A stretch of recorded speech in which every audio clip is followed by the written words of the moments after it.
Good afternoon, YouTube. Welcome back to the channel. Back with another lunchtime study session today. Today we're going to be working on configuring SSH, secure shell, I think. SSH meaning secure shell. Yeah, that is correct. So a secure protocol, more secure than Telnet, for accessing network infrastructure like a router or a laptop or anything really remotely. We are going to be working from the Jeremy IT Labs SSH lab, but like we've done in the previous few videos, we will be configuring this ourselves. So I'll bring this back and forth as we need it, and we'll work through the steps. But first, let's get started doing the full configuration, because this one in particular I think is going to be good practice. We will need to assemble, of course, all the IP addressing, the subnetting, the routing. As you can see, we're going to be routing across multiple subnets, so all just very good practice. And we're going to practice connecting remotely here with this little laptop.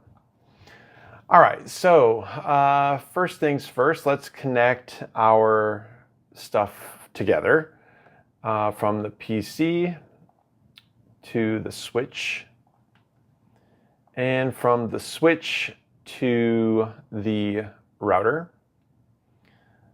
All right, and if you recall, we use from PC to switch and from switch to router, we're using straight through cables.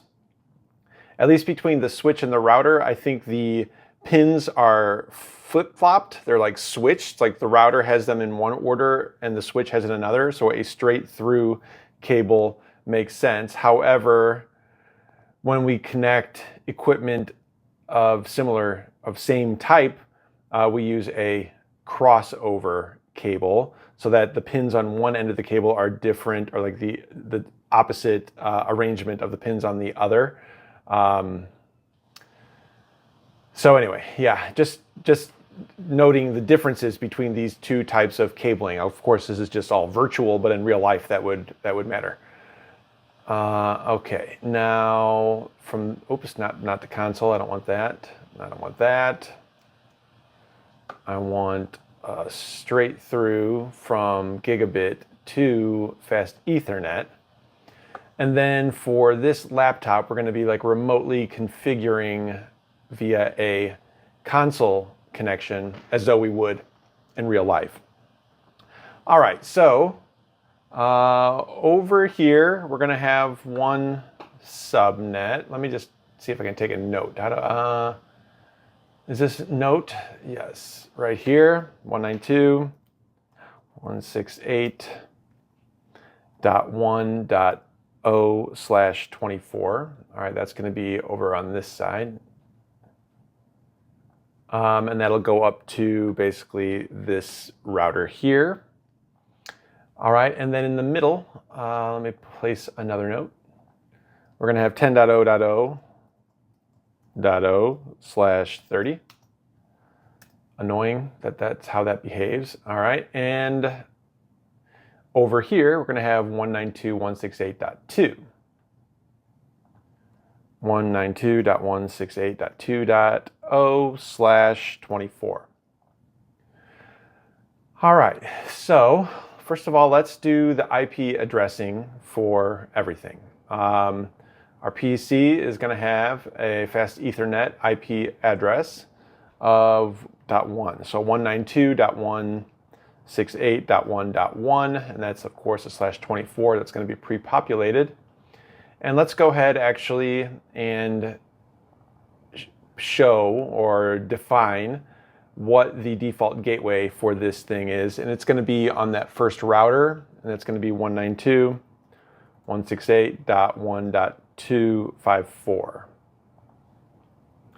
All right, and now let's go ahead and on this left-facing gigabit 000 interface on router 0 here, let's add that address. So that'll be the default gateway for PC 0. No. Let me pull this up just a little bit for everybody. All right, en-conf t interface gigabit 000 IP add, and we're going to add the IP address 192.168.1.254, and that's going to be a /24, and we'll say no shut. All right, that will bring that interface up, so you can see there's connectivity beginning to show there.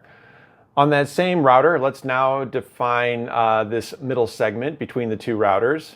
So I'm going to do exit interface gigabit 001, and we'll say IP add 10.0.0.1, and that's going to be 255.255.255.252 if I'm not mistaken, /30, leaving just a few addresses available. All right, and we'll say no shut. All right, and then let's do this other side of the 10.0 subnet. No, noi, no, en-conf t. All right, interface, what interface was it? I should be able to know that from here. Do show IP interface brief, gigabit 000. So let's do interface gigabit 000, IP add 10.0.0.2, 255.255.255.252, no shut. And now we should start to see connectivity between these two. All right, and again on router 1, let's set up this side of the link. So get out of this interface. So interface gigabit 001, IP add, and that's going to be 192.168.2. And it looks like 254. So the 192.168.2 subnet, 255.255.255.0. That's a /24. No shut. All right, that brought that interface up. It's spinning up and connecting to the switch, and that is it. This laptop is done. So now, of course, for example, let's see, what should we do first? Let's work on the switch. So we need to, let me pull this over so you can read it along with me. All right, so here's the scenario. Switch 2 has been newly added to the network but has not yet been configured, so this switch over here. Connect laptop 1 to switch 2's console port and perform the following configuration. So give it a host name, enable the secret, give it a username and password, give it a switch virtual interface associated with VLAN 1, and provide a default gateway. All right, so let's do all that first. All right, so I'm going to, instead of just double clicking into the switch, because I can with Packet Tracer, in real life we would connect to this switch. Actually, probably in real life it'd be done programmatically at this point. I don't know. However, in real life we might connect to this switch with a console cable, so that we can then jump onto a terminal application and connect to it that way, like we're seeing here. All right, so let's do some configuration. We'll do conf t to configure this thing. First foremost, let's give it a host name of SW2. All right, we will enable secret CCNA, and this will be the secret required to elevate privileges within switch configuration. When we go to, when we press EN for enable to get to that more privileged user, we'll need to enter this password, which I think by saying enable secret will store it encrypted in the running config of the switch, and we'll configure that, or we'll confirm that in a moment. So enable secret CCNA. Now I want to say do show run, and we can see by default it's not stored in clear text. So that's what enable secret gives you. All right. Next, we need a username. So username, and we'll do show top. What else? Password, and then a password CCNA. All right, so we've got a local user and password. Let's go ahead now and do IP default gateway and give it the IP address of that inner-facing router 1 interface, which was 192.168.2.254. It doesn't tell me. 192.168.2.254. Okay, I'll pull this back. 192.168.2.254. All right, so that is done. And now we need to configure this VLAN 1 switch virtual interface to allow an SSH connection into the switch.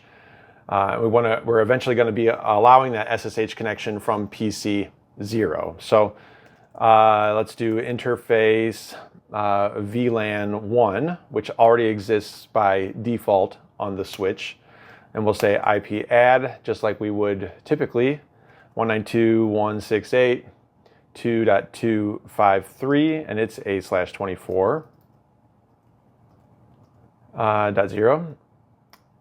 All right, and I guess we'll say no shut, even though it's virtual, but I think that still matters.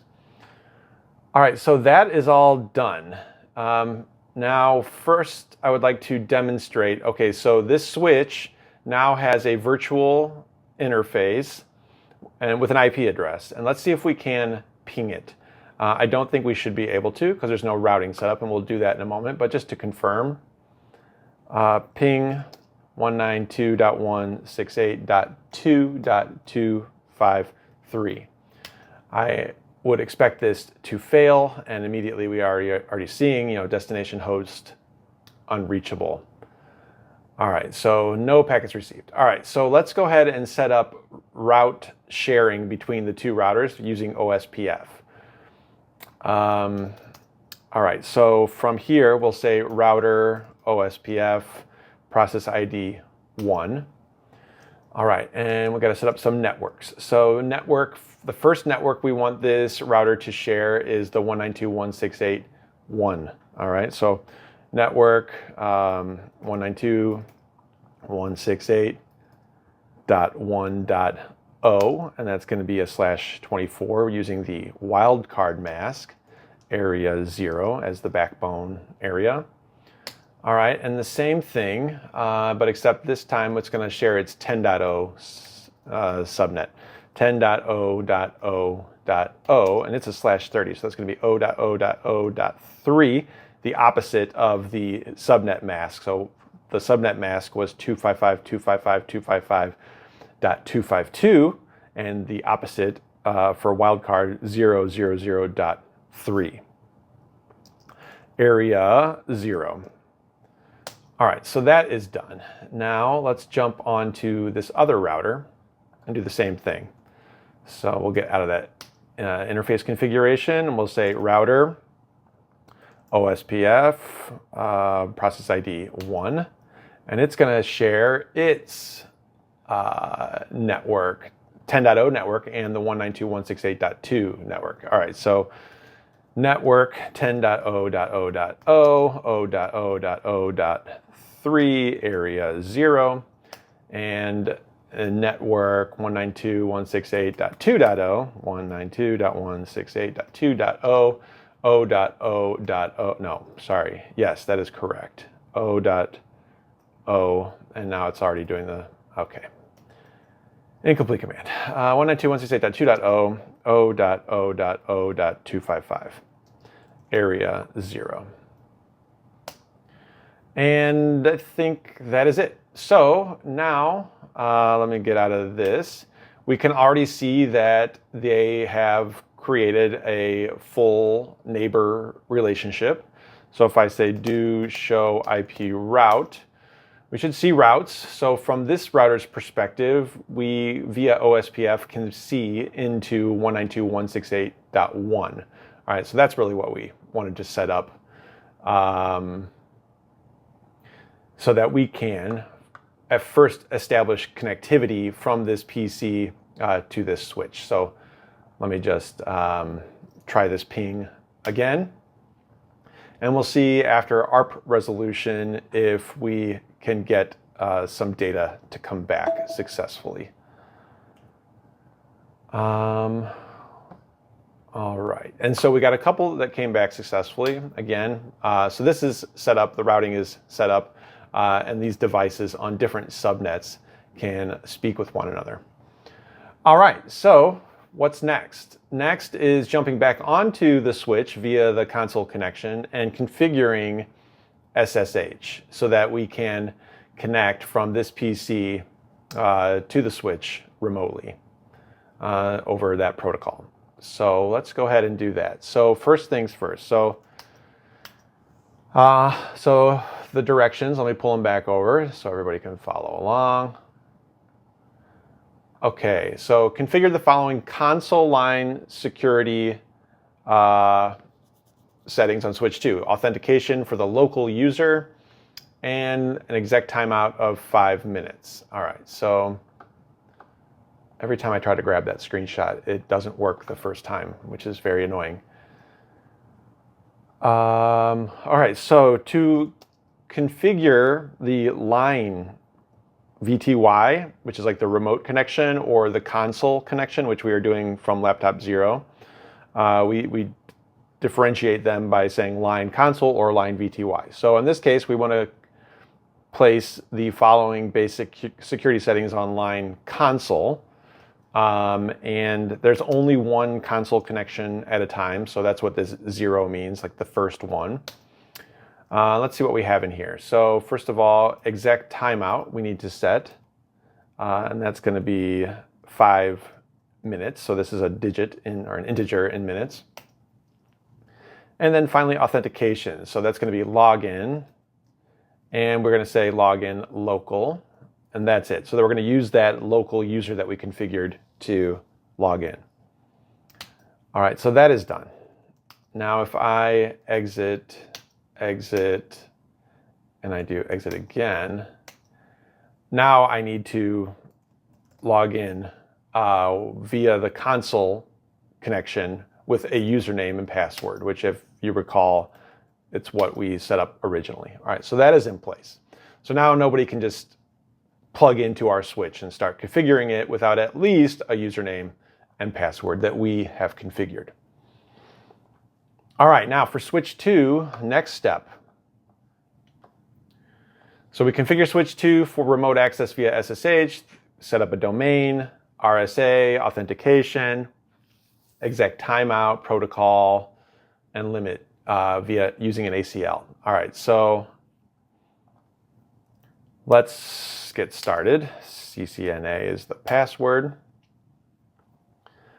All right, so first things first, we need to do conf t. I don't know if I remember how to set the domain. Let's do the other stuff first and I'll come back to that. So first of all, line VTY question mark 0 to 15. So these two integers that you place specify the number of remote connections allowed concurrently. So let's say we only want to allow 2 remote connections concurrently. I assume less is more secure, but I don't know if it matters. Okay. So from here, we need to set authentication. So we're going to say login for this is going to be local again. Exec timeout is going to be 5 minutes again. The transport mode is going to be for inbound connections, SSH only, not all or not none. So transport input SSH only.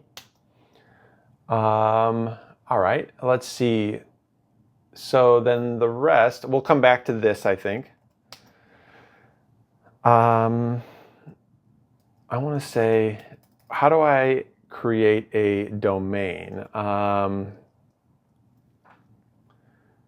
Domain name, define a default domain name. Okay. IP question mark IP domain name.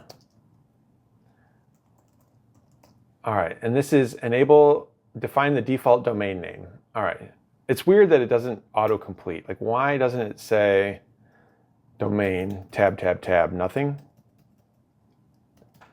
Oh, there it goes. Okay, default domain name. So either domain name or domain space name. I don't know why that's the case. So let's try it. This one, showtop.com. All right, so there's a default domain name, which we will need to configure SSH, and if we didn't, it would complain and wouldn't allow us. So there's that. So now the next thing we need for this is RSA keys. So we do crypto key generate RSA. And I don't think it's general keys. I think we want to generate crypto keys for RSA. Okay. How many bits? 2048. And so that is done. Now we want to create an access list that only allows a single IP address from PC0 on the left over there. So IP access list, I think it can just be a standard list, and we'll call it SSH access. So it's list by name. All right, so we are now defining it. We'll say permit host 192.168.1.1, and that's it. And I think there's an explicit deny, or it's an implicit deny at the end of all these, but I think we want to make it explicit just so nobody is confused when they read this. And no, that doesn't work. What is it? Deny question mark. Anything else? All right, now we have that access list defined. So now I think we need to go back into our line configuration for VTY 02. And from here we can say access class SSH access in. So inbound connections to the virtual line, VTY line, will have SSH access, the access list defined, applied to them. All right, so that's done. So limit to PC1 only, local user, 2048 bits, domain. All right, so I think that is it. Now let's see if we can connect to it. So from PC0, can we say SSH, I think the syntax is -L. I think you give it a username 192.168.2.253. And password is CCNA, and it was successful. CCNA,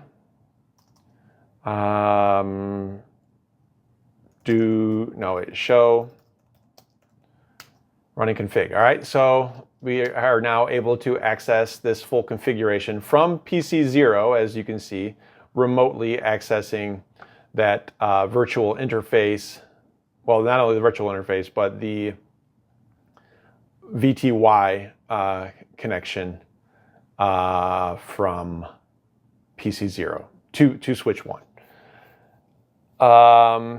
Yeah, and I think we need that IP address on VLAN 1 to allow the ping to respond, or the connection to respond back. So interesting stuff. That was it. That was actually a bit simpler than I was expecting. Maybe it's just that we're getting faster at configuring these things, but a nice, straightforward way to configure SSH with some basic security in mind, basically just usernames and passwords. It could be much more robust than that, of course. But this is good. If anybody has any questions, let me know. Otherwise, enjoy the rest of the work week. I think tomorrow I should hopefully have another Python video. I've been meaning to get another one of those done and make some more progress. So everyone have a good day and talk to you all soon. Thank you. Bye.